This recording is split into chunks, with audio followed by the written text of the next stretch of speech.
로마서 15장 1절로 13절입니다.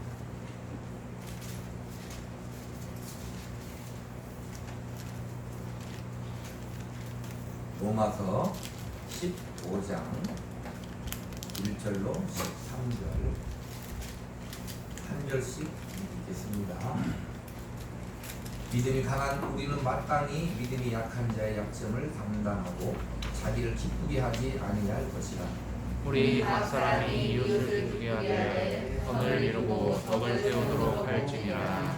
그리스도께서도 자기를 기쁘게 하지 아니하셨나니 기록된 바 주를 비방하는 자들의 비방이 내게 미쳤나이다 함과 같으니라. 무엇이든지 전에 기록된 바는 우리의 도움을 위하여 기록된 것이니 우리로 하여금 인내로 또는 성령의 위로로 소망을 가지게 함이니라. 이제 인내와 위로의 하나님이 너희로 그리스도 예수를 본받아 서로 뜻이 같게 하여 주사 한 마음과 한 입으로 하나님 곧 우리 주 예수 그리스도의 아버지께 영광을 돌리게 하려 하노라. 그러므로 그리스도께서 우리를 받아 하나님께 영광을 돌리심과 같이 너희도 서로 받으라. 내가 말하노니 그리스도께서 하나님의 진실하심을 위하여 할례의 추종자가 되셨으니 이는 조상들에게 주신 약속들을 경고하게 하시고 이방인들도 그 긍휼하심으로 말미암아 하나님께 영광을 돌리게 하려 하십니다. 기록된 바 그러므로 내가 열방 중에서 주께 감사하고 주의 이름을 찬송하려다 함과 같으니라. 또 이르되 열방들아 주의 백성과 함께 즐거워하라 하였으며 또 모든 열방들아 주를 찬양하며 모든 백성들아 그를 찬송하라 하였으며 또 이사야가 이르되 이새의 불이 곧 열방을 다스리기 위하여 일어나는 이가 있으니 열방이 그에게 소망을 드리라 하였느니라. 소음 같이 있습니다. 소망의 하나님이 모든 기쁨과 감사를 누리면서 너희에게 충만하게 하사 성령의 능력으로 소망이 넘치게 하시기를 원하노라. 아멘. 기도하겠습니다. 하나님 아버지, 이 시간 하나님 말씀을 받사오니 우리에게 그 말씀을 통하여 하나님의 한없는 은혜를 부어주시고 그 은혜를 받은 자답게 세상에서 그 은혜를 증언하며 살아갈 수 있도록 우리를 축복 하옵소서. 예수님 이름으로 기도하옵나이다. 이 시간 하나님의 크신 사랑과 은혜와 긍휼과 영광이 우리 모든 성도들에게 충만하기를 예수 이름으로 축복합니다. 아멘. 자, 오늘 제목이 그리스도의 사랑으로 서로 받으라. 한번 해보겠습니다. 그리스도의 사랑으로 서로 받으라. 지난 시간을 보면 성숙한 신앙인의 자세에 대해서 우리가 알아보았는데 하나님의 나라는 먹는 것과 마시는 것이 아니고 오직 성령 안에서 의와 평강과 희락이다. 고기도 먹지 아니하고 포도주도 마시지 말고 형제에게 거리끼게 하는 일을 성숙한 신앙인은 하지 말라는 거예요. 형제에게 거리끼는 일이 있으면 그 자유를 제한하라는 것입니다. 또 성숙한 신앙인은 성도를 비방하지 말고 화평의 일과 서로 덕을 세우는 일을 힘써야 된다고 하였습니다. 자, 오늘 말씀도 그 연장선상에서 계속 지금 우리에게 말씀하고 있는 거예요. 자, 오늘 15장 1절로 2절을 보면은 믿음이 강한 자가 믿음이 약한 자를 위해서 덕을 세워야 된다. 14장에 있는 그 말씀과 거의 비슷하게 계속 바울은 권면을 하고 있는 것입니다. 그만큼 그 당시 로마 교회는 이렇게 문제가 있었다고 생각하면 되는 거예요. 비단 그때만이 아니라 우리도 역시 마찬가지다 이 말입니다. 교회 내에서도 분명히 하나님의 자녀들이지만 또 육신의 세력들이 다 있기 때문에 지금 현 시대의 교회도 교회 문제가 많이 있어요. 그럴 때 우리가 어떻게 해야 되는가 이 말씀을 통해서 우리가 잘 생각해보고 하나님 주신 은혜대로 그렇게 귀한 믿음의 삶을 잘 살 수 있기를 축복합니다. 자, 1절 한번 읽어보겠습니다. 1절 시작. 믿음이 강한 우리는 우리는 마땅히 믿음이 약한 자의 약점을 감당하고 자기를 기쁘게 하지 아니할 것이다. 그러니까 믿음이 강한 자는 자기를 기쁘게 하기보다 믿음이 연약한 자의 약점을 담당해야 돼요. 그러니까 교회 내에서도 분명히 약한 자가 있고 강한 자가 있는 거예요. 다 똑같을 수가 없는 것입니다. 그래서 믿음이 더 강한 자가 있느냐? 그러면 연약한 자의 약점을 당연히 담당해야 된다. 우리가 한 지체이기 때문에 어느 한 지체를 버릴 수 없는 거다 이 말입니다. 그래서 초대교회는 물질도 다 사도 앞에 놓아서 그 물질 가지고도 구제도 하고 성도를 돌보고 그렇게 됐던 것입니다. 어쨌든 교회는 분명히 약한 자가 있고 강한 자가 있기 마련이에요.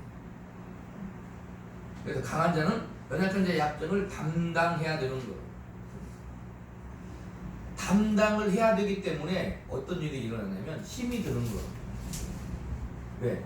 내가 그것을 강한 자가 담당을 해야 된다 이 말입니다. 그래서 끈기 있게 참고 기다려야 되는 거예요. 가장 좋은 방법은 참고 인내하는 거. 기다려야 된다 이 말입니다. 사람이 순식간에 변하지 않는다는 말. 평생 예수를 믿어도 우리가 봤을 때 왜 그럴까 하는 사람도 있잖아요. 사람이 순식간에 변하지 않습니다. 여기서 담당하다는 말은 원어로 보면은 부담하다, 견디다, 참다 그런 뜻이 있어요. 견디고 참아야 되는 것입니다. 그러니까 현실적으로 강한 자에게 부담감을 주는 거예요. 그러나 하나님의 은혜를 입은 사람은 그 부담감을 어떻게 돼요? 받아들여야 된다. 그래야만이 연약한 자가 바로 설 수 있기 때문에 그렇다는 것을 우리는 잘 이해를 해야 됩니다. 자, 우리 2절 한번 읽어볼까요? 시작. 우리 각 사람이 이웃을 기쁘게 하되 선을 이루고 덕을 세우도록 할지니라. 성도는 이웃을 기쁘게 합니다. 그러면 자기에게 기쁨이요. 그래서 선을 이루고 덕을 세워야 된다는 거예요. 여기서 이웃은 먼저는 뭐냐면 연약한 지체를 가리켜요.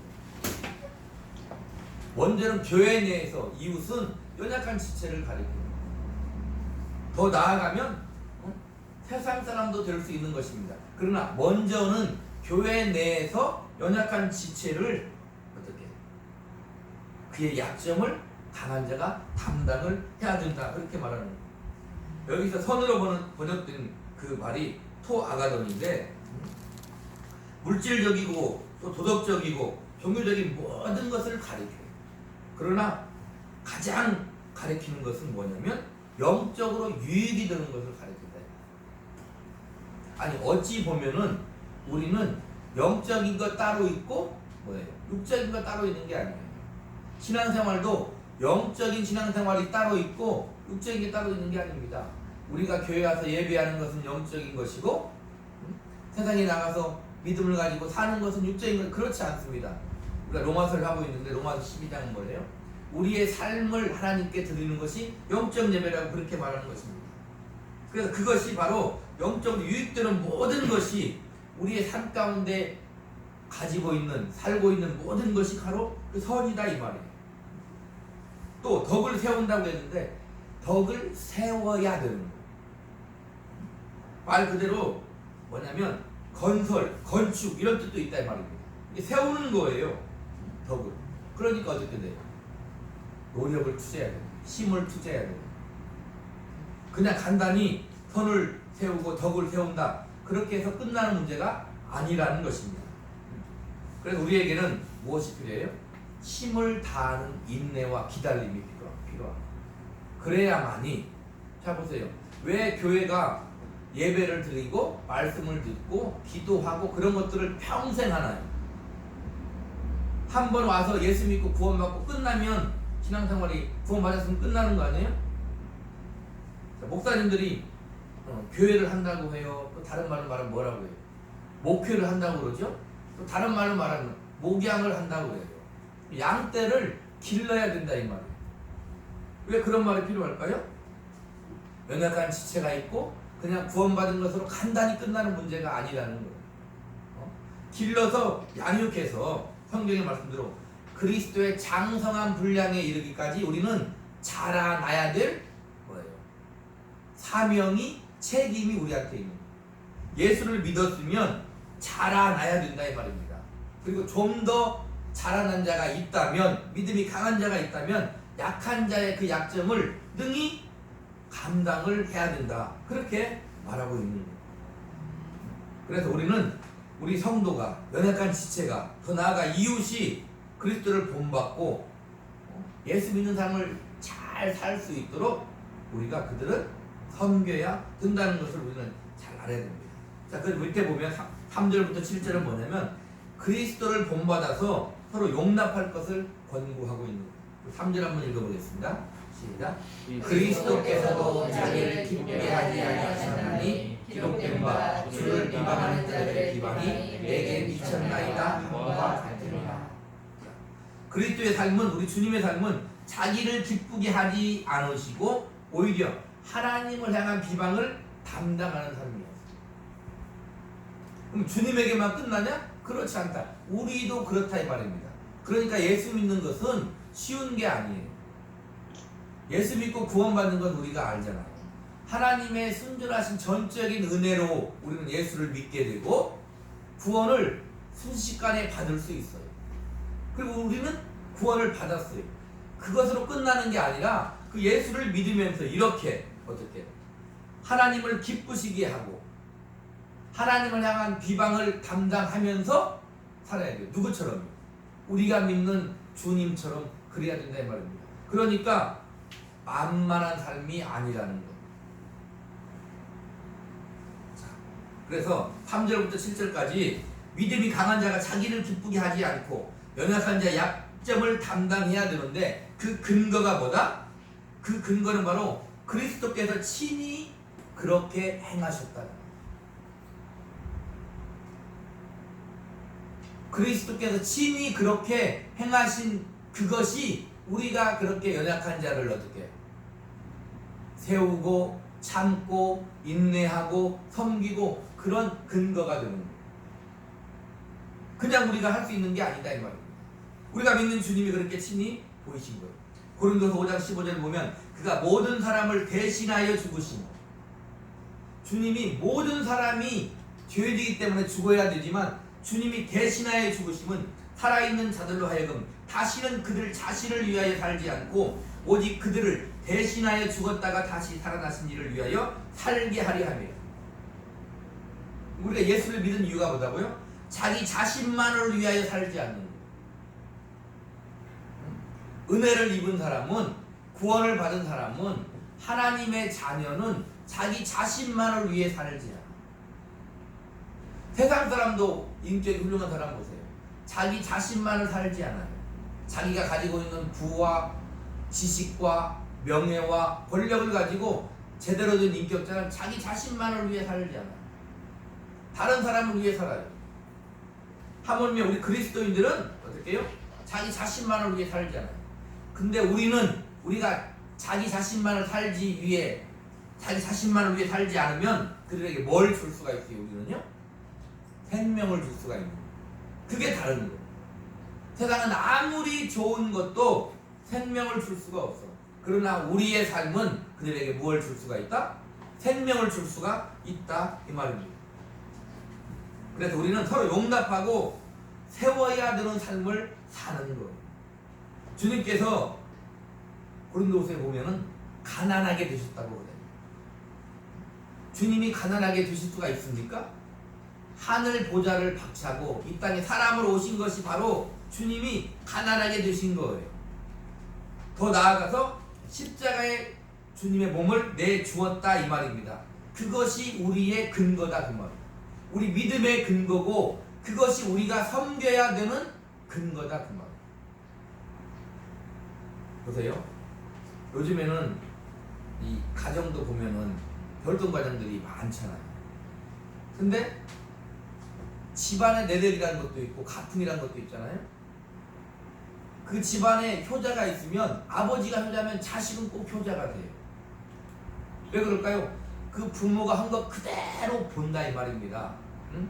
꼭 말로 가르치지 않아도 부모가 한 것 그대로 보는 거. 우리도 마찬가지죠. 우리 주님이 하신 그대로 우리도 해야 된다 이 말입니다. 아니 어찌 보면 하게 되어 있는 거다 이 말입니다. 그래서 주님의 삶의 가장 큰 특징이 뭡니까? 사랑과 섬김이다. 너무 쉬워요. 주님의 삶의 가장 큰 특징이 사랑과 섬김이에요. 근데 우리는 예수 믿으면서 다른 것을 찾잖아. 나의 무엇을 찾는다 이 말입니다. 내가 원하는 무엇을 찾. 세상한테 보여줄 수 있는 어떠한 것, 가장 흔하게 뭘 찾아요? 물질, 돈 이런 걸 찾잖아. 권력을 찾잖아요. 응? 그렇지 않다면 그냥 가장 기본적으로 주님이 우리에게 어떻게 했는가, 어떤 예수를 믿는가만 알으면 우리는 예수를 믿으면서 사랑과 섬김이 아닌 다른 것을 찾을 수 없는 거예요. 그러니까 사랑과 섬김이 가장 큰 거예요. 거기에서 우리는 무엇을 찾아야 돼요?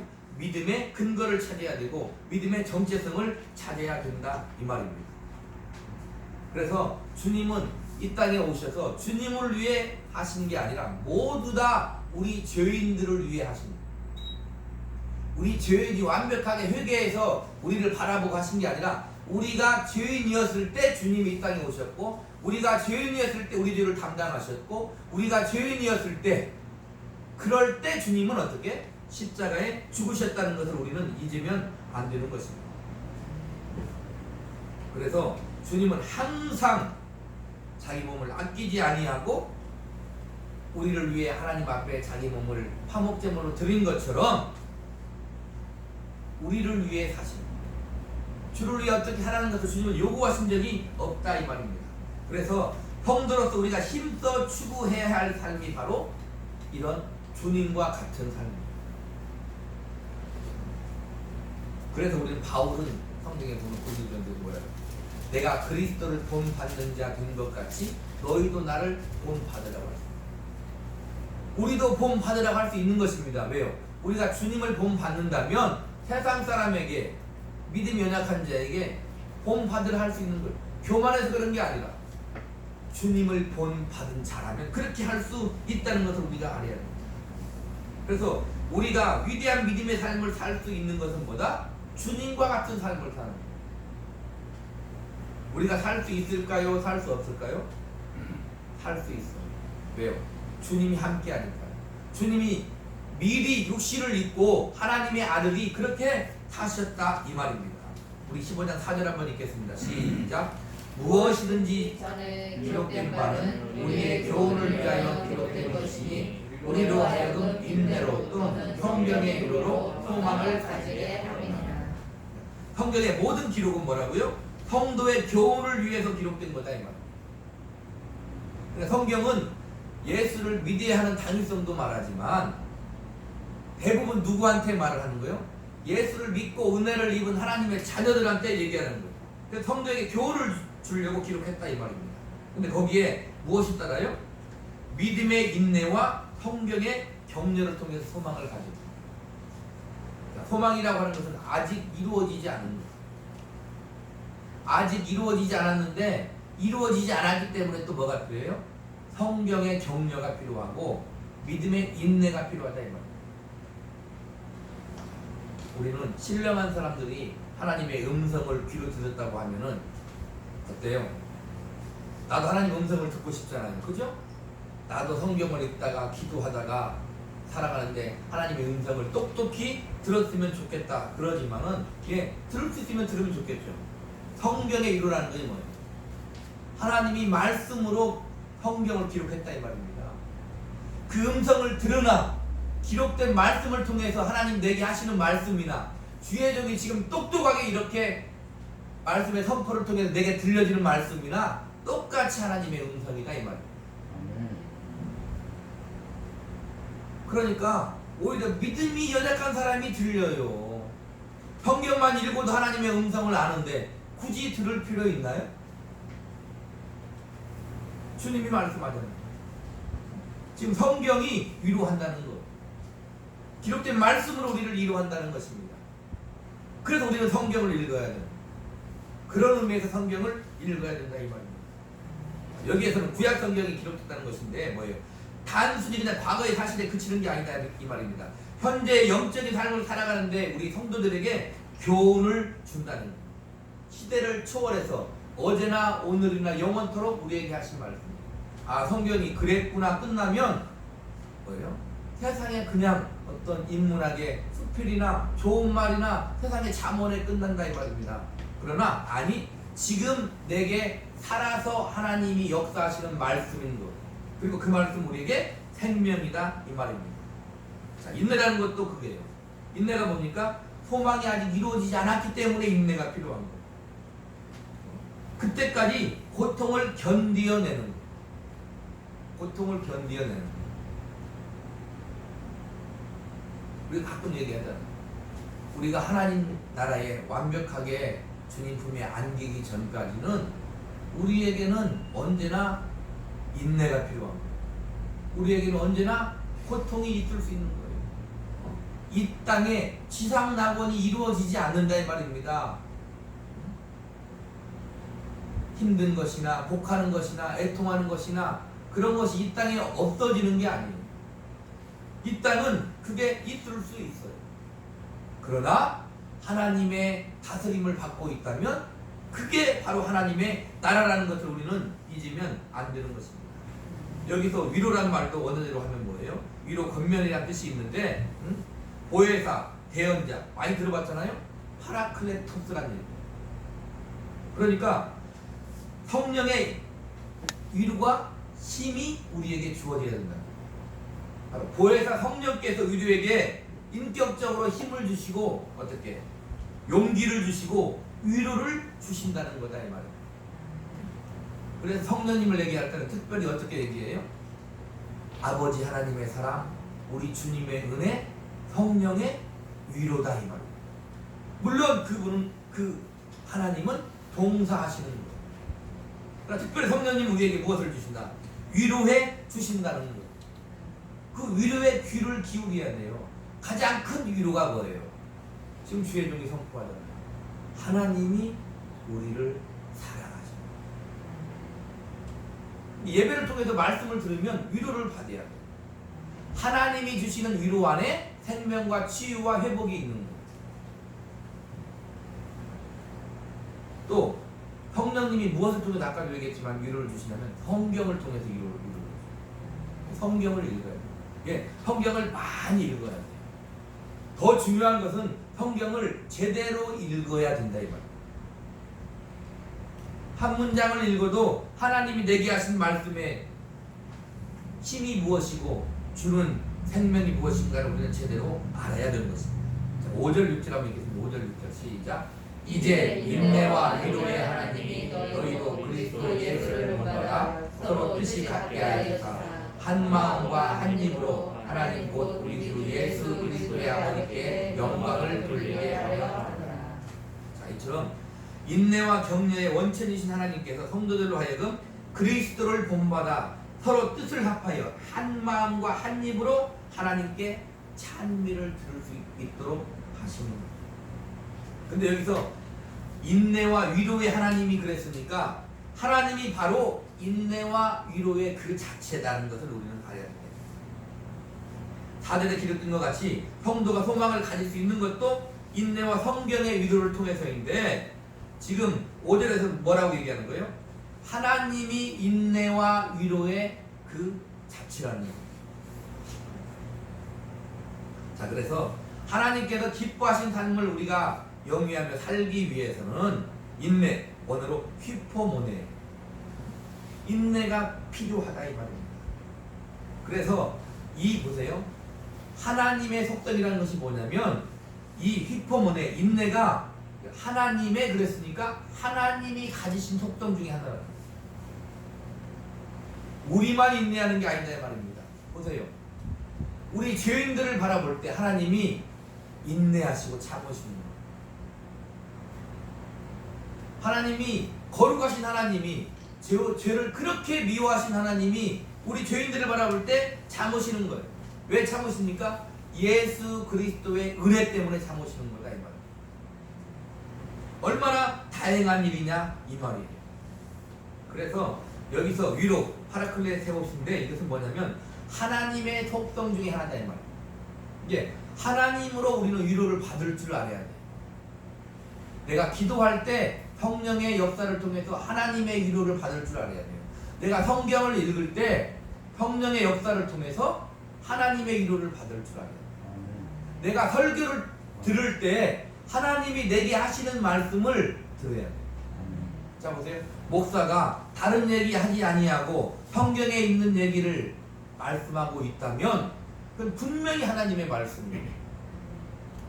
날마다 주일마다 예배 때마다 주의 종을 통해 하나님은 말씀하고 계시다는 것을 우리는 알고 이해해야 되는 것입니다. 그래서 이 위로는 누가 관계 있다고 아까 얘기했지만 교회에서 성령님과 관계가 있는 거예요. 그래서 성령님은 바로 위로자라는 거예요. 항상 우리 안에 계셔서 우리를 위로하시고 우리와 함께 하신다는 거예요. 그것을 찾고 있기 때문에 우리는 성경을 읽는 것이고 찾고 있기 때문에 이렇게 예배를 드린다는 것을 우리는 잘 알아야 되는 것입니다. 그래서 교회 공동체 내에서 우리가 조화롭게 주님의 지체에서 하나가 될 수 있는 그 두 가지 요소가 뭐냐면 인내와 위로가 임할 때입니다. 다 내 마음에 맞는 거예요. 예수 믿어도 다 내 마음에 맞는 게 아니에요. 다 예수를 이 말씀을 믿고 성령이 주신 말씀 가운데 예수를 믿어야 되는데 자기 성격대로 예수를 믿는다니까. 교회 안에서 가장 하나가 안 되는 게 뭘까요? 정치가 하나가 안 돼요. 그래서 정치 얘기하지 말라는 거예요. 진보와 보수는 진짜 하나가 안 돼요. 그래도 조금 용납할 수 있는 게 뭐예요? 주님이 용납하신 것 같이 용납하는 거예요. 내가 주님 때문에 이해한다, 넘어가야 된다 이 말이에요. 그러니까 우리는 그 뜻을 잘 이해해야 하는 거예요. 그래서 그 두 가지가 뭐다? 인내하는 것, 위로하는 것. 인내하고 위로하는 게 성도들 간에 해 나가야 되는 것입니다. 그래서 우리는 더 나아가서 교회가 일치된 생각을 가질 수 있는 가장 큰 비결이 뭐다? 예수님을 바라보는. 예수님을 바라보는. 그래서 예수를 믿는 그리스도인은 참 교회로서 하나님의 모습을 보이기 위해서는 성도들 각자가 어떻게 예수님을 바라보고 예수님이 어떻게 사셨고 예수님이 어떻게 우리를 사랑하셨는가를 보고 본받아야 되는 것입니다. 그래서 우리가 정치적인 성향이 다르고 하는 일이 다르고 성격이 달라도 주님을 우리는 뭐라고 불러요? 구주 예수님이라고. 그래서 우리는 하나가 될 수, 그래서 예수 그리스도 안에서 하나가 될 수 있는 거예요. 용납하고 이해하는 것도 예수 그리스도 안에서 우리 주님을 구주라고 부르고 우리는 하나가 될 수 있다는 것을 우리는 잘 알아야 되는 거죠. 자 보세요. 예수 안에서 하나가 될 수 없다면 다른 어떤 것으로 우리는 하나가 될 수 없어요. 만약에 정치적인 걸로 하나가 된다?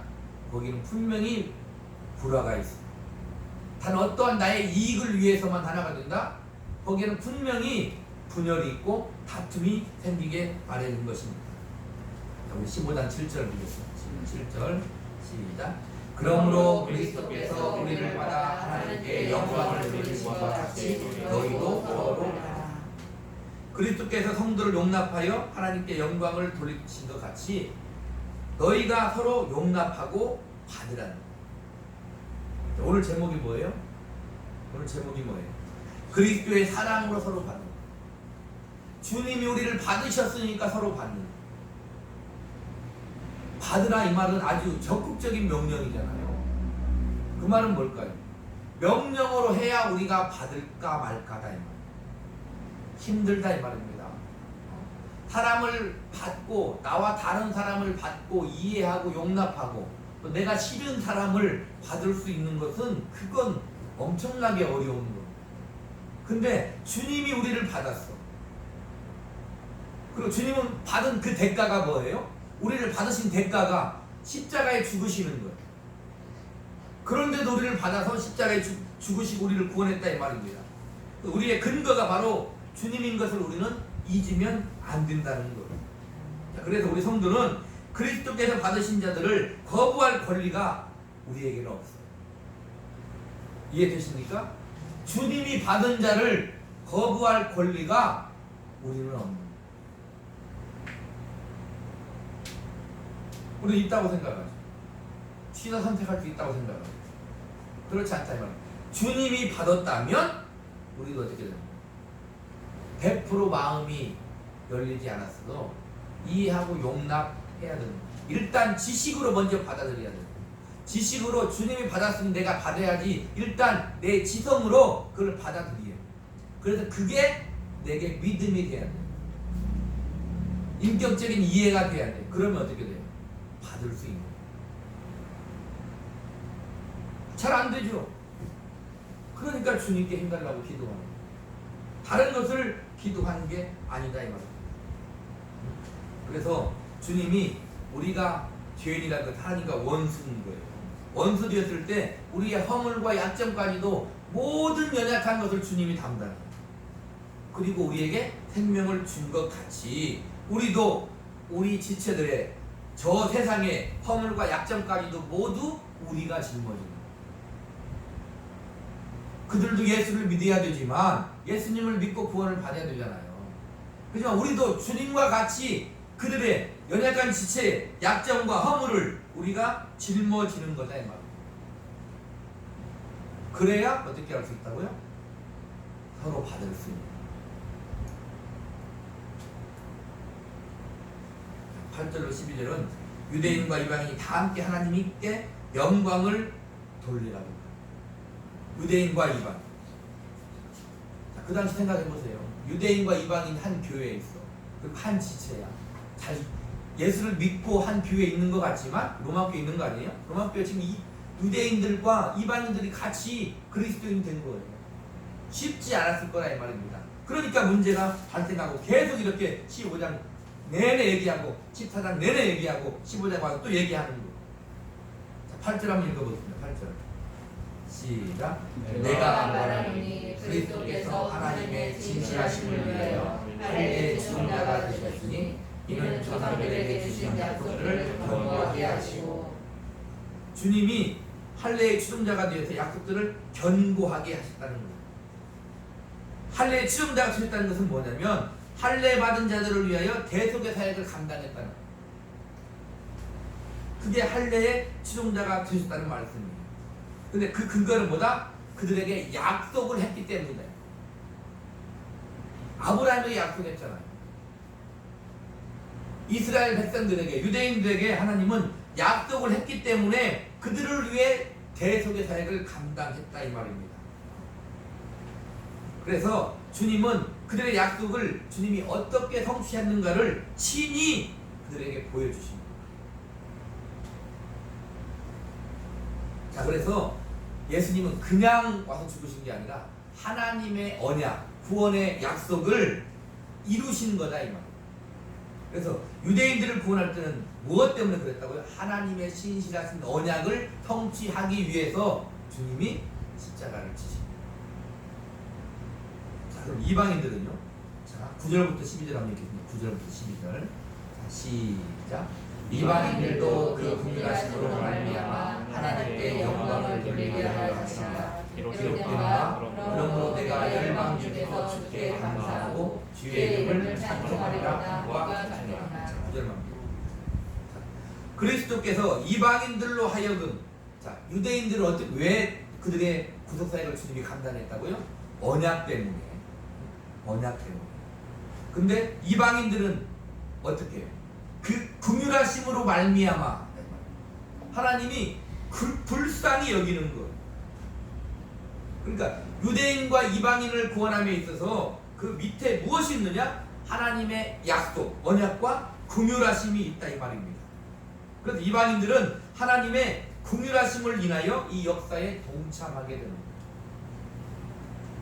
우리가 무엇을 해서, 우리가 잘나서, 우리가 어떠한 자격이 되어서 그렇게 되는 것이 아니라 바로 하나님의 긍휼하심의 그 하나님의 마음 때문에, 긍휼히 여기는 마음 때문에 우리가 이방인이 구원을 받았다. 하는 것입니다.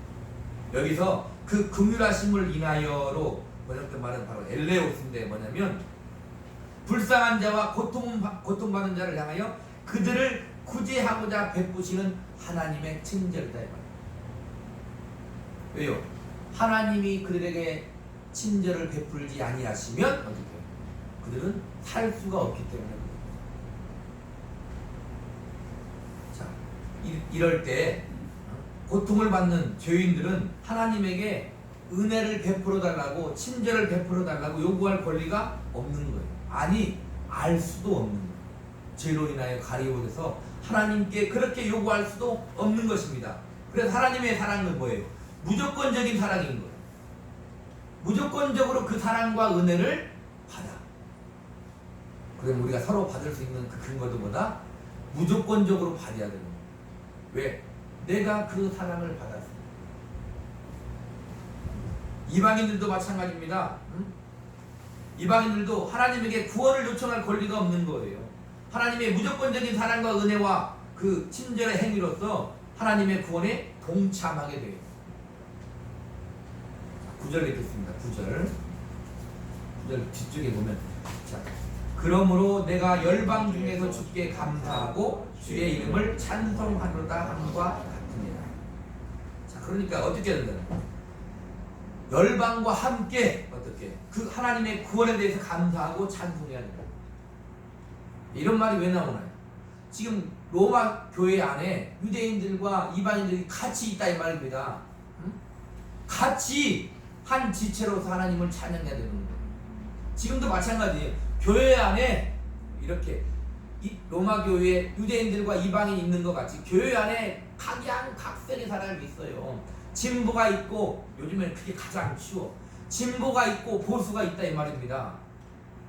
그럼 어떻게 해야 돼요? 전라도가 있고 경상도가 있어요. 충청도하고 강원도는 안 그런 것 같아요. 전라도와 경상도가 있어요. 그럼 어떻게 해야 돼요? 하나님의 사랑을 인하여 그리스도의 사랑을 인하여 서로 받아야 돼요. 진보와 보수만 뛰어넘으면 모든 것이 해결돼.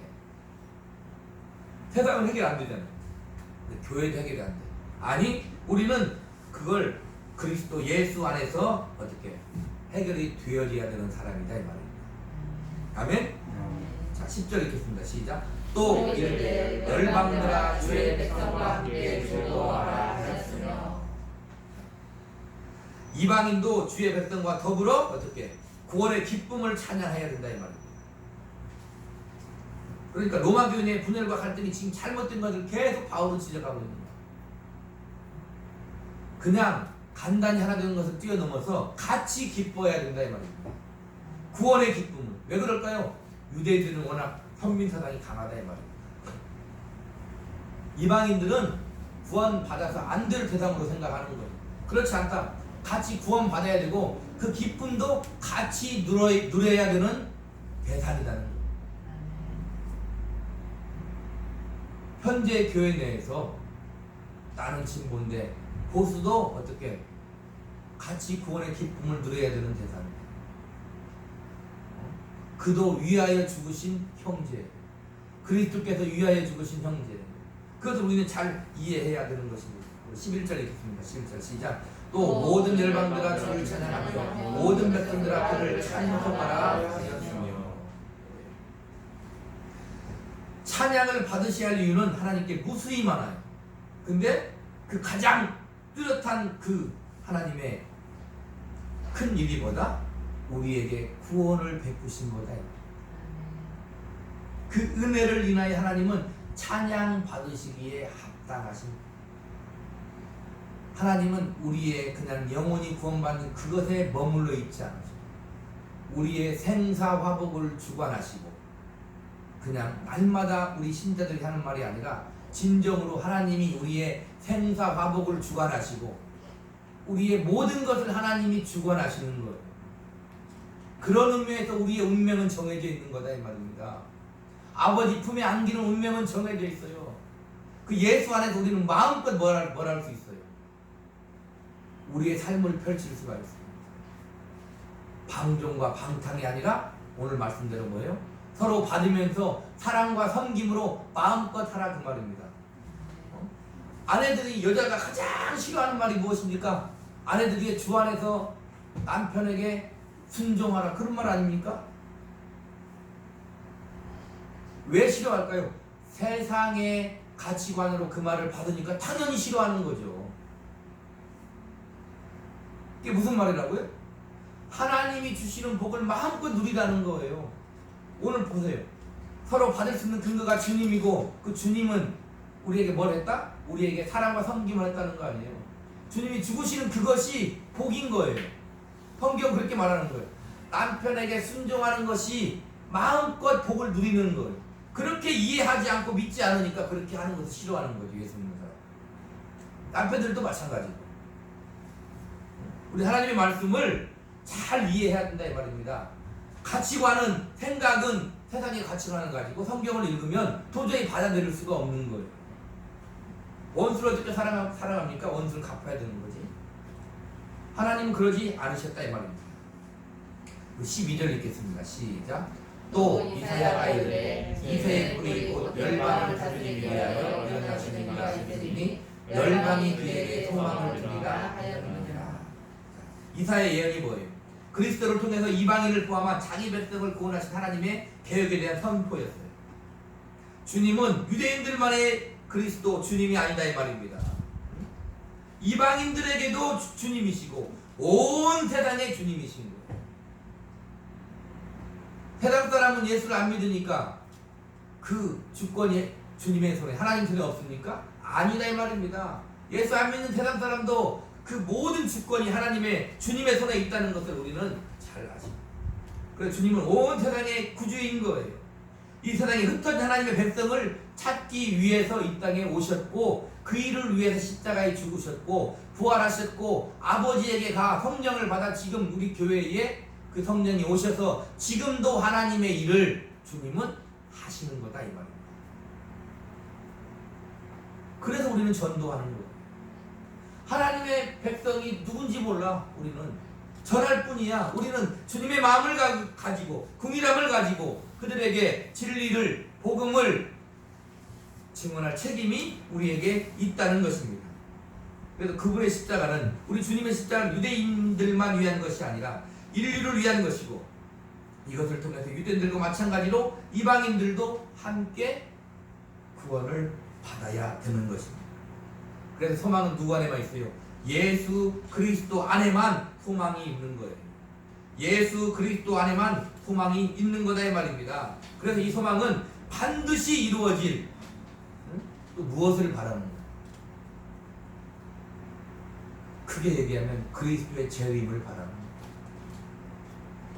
종말론적인 소망도 거기에 포함되어 있는 거다 이 말입니다. 그러니까 우리는 살면서 주님이 오심도 나의 개인적인 종말도 언제 올 것인가를 항시 생각을 해야 돼요. 내가 주님 앞에 언젠가는 갈 것이다 생각해요. 세상 사람은 또 알죠. 사람은 모두가 죽는다 알아요. 근데 잊고 살아. 근데 어떻게 보면 그게 은혜야. 내가 언젠가 죽을 거야 그 생각만 하고 살아봐서 어떻게 살겠는가. 잊고 살죠. 그리스도도 마찬가지예요. 내가 언젠가는 하나님 나라에 갈 거야 알아. 근데 잊고 살 때가 많아요. 우리도 역시 마찬가지로 그때만 생각하면 어떻게 살겠어요. 믿음을 가지고 지금 현실을 살아야 되죠. 그러나 때로는 우리가 그 나의 개인적인 종말 주님이 오시는 우주적인 종말 재림도 우리는 생각하면서 살아야 된다는 것을 잊으면 안 되는 것입니다. 우리 13절 보겠습니다. 13절 시작. 소망의 하나님이 모든 기쁨과 평강을 믿음 안에서 우리에게 충만하게 하사 성령의 능력으로 소망이 넘치게 하시기를 원하노라. 로마 성도들에게 바울은 기쁨과 평강과 소망이 넘치도록 축원하고 있는 내용이에요. 역시 우리도 마찬가지입니다. 우리 신앙생활에 기쁨이 있어야 돼요. 기쁨이 있어야 돼요. 그러니까 만약에 아니고 진짜 그래야 되는 거예요. 전도를 해서 우리 교회에 누가 오잖아요. 우리 교회에 뭐가 있어야 돼요? 기쁨이 있어야 돼요. 목사도 마찬가지예요. 목사가 목회를 기쁨으로 하지 않아. 그런 교회는 부흥이 안 돼요. 부흥이 안 되는 여러 가지 이유 중에 하나를 굳이 찾는다면 목사가 목회를 하는데 기쁨으로 하지 않아.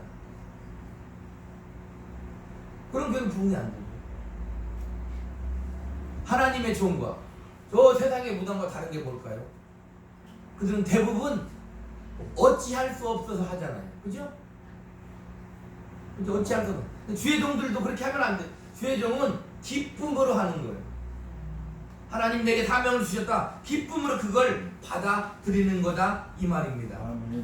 그래서 뭐가 있어야 돼요? 기쁨과 평강이 있어야 돼요. 우리는 잘 이해해야 돼요. 내 마음 평강이 없는데 어떠지? 정상인 거예요. 진짜 신앙 좋은 사람들 보면 그런 말 하는 사람도 있어요. 나는 진짜 걱정이 하나도 없어. 평강이.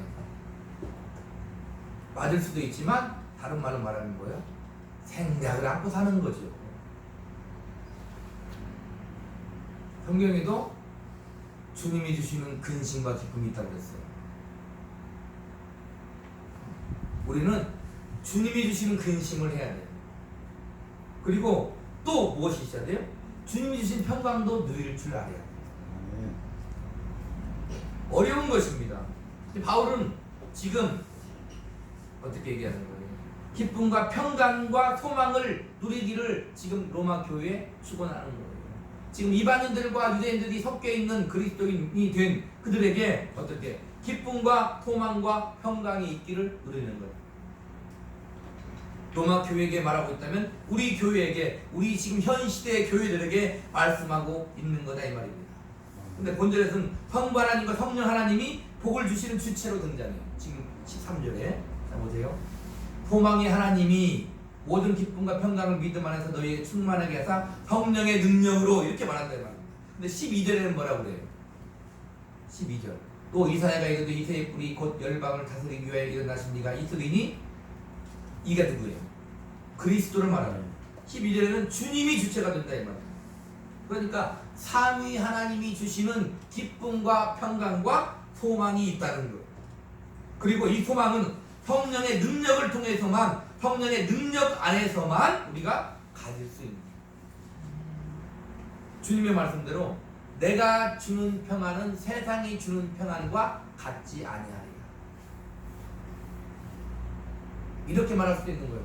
세상은 너희에게 평안을 주기 위해 돈을 주지만 나는 너희에게 평안을 주기 위해 돈을 주지 않는다. 이렇게 말할 수도 있는 거다. 극단적인 게 아니에요. 실질적인 우리의 삶이잖아요.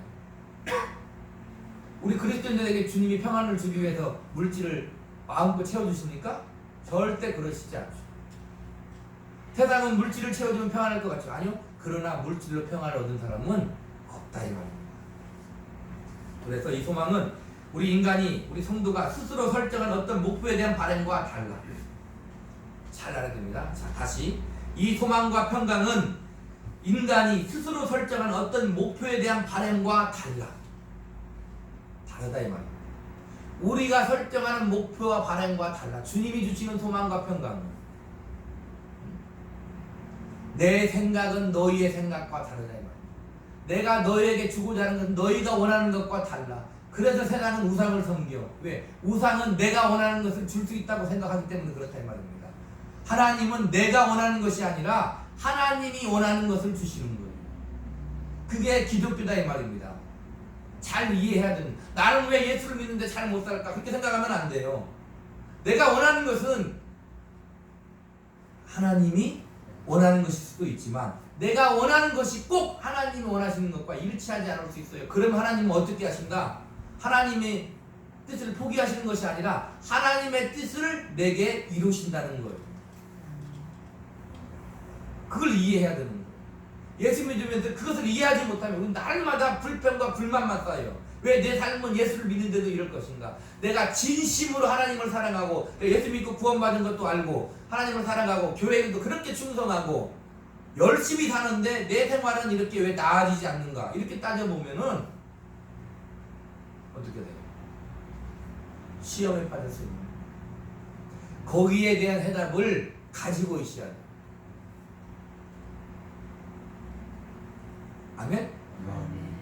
자, 그래서 하나님이 주신 소망은 하나님께서 성령을 통해 삶에 채워 주시는 거다 이 말입니다. 자, 우리 고린도전서 한참 찾아보고 말씀을 마치도록 하겠습니다.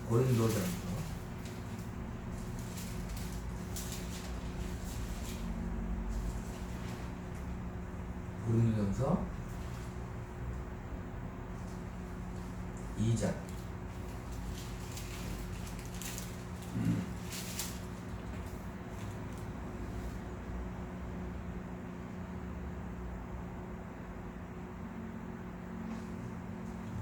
고린도전서 2장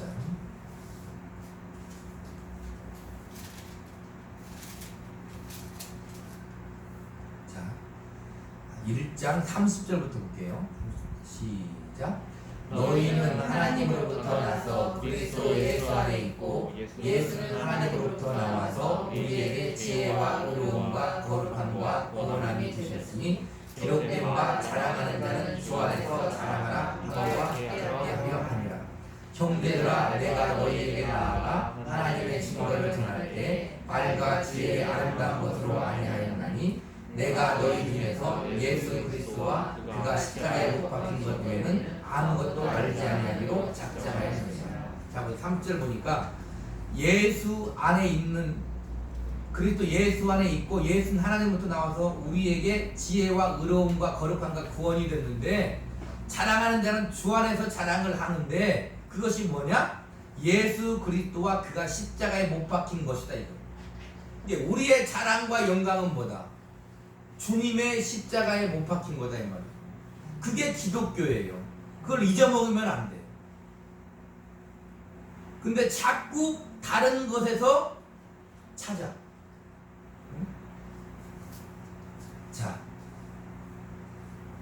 그래서 전도에 미련한 것이라고 하는 거예요. 세상이 바라볼 때는 주님의 십자가가 우리의 자랑이고 영광이잖아요. 근데 그게 세상이 바라볼 때는 그게 미련한 거야. 얼마나 미련한 것입니까?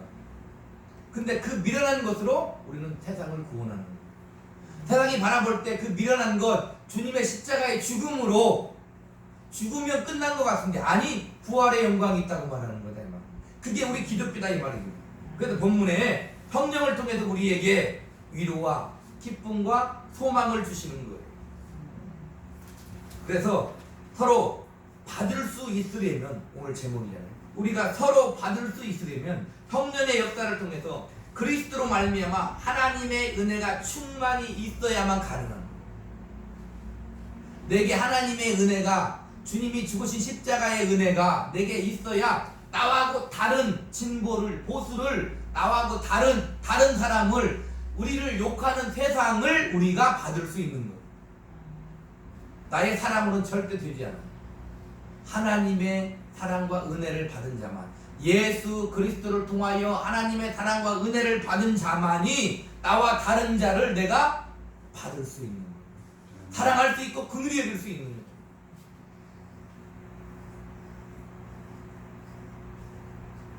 그래서 주님이 말씀하시고 그냥 우리한테 사랑하라고 말하고 받으라는 것이 아니라 내가 너희를 사랑한 것 같이 그 말 내가 너희를 위해 십자가에 죽어 너희를 구원하여 사랑한 것 같이 너희도 그렇게 십자가에 죽어서 그들을 사랑하고 받으라 이렇게 말하는 거예요. 아멘?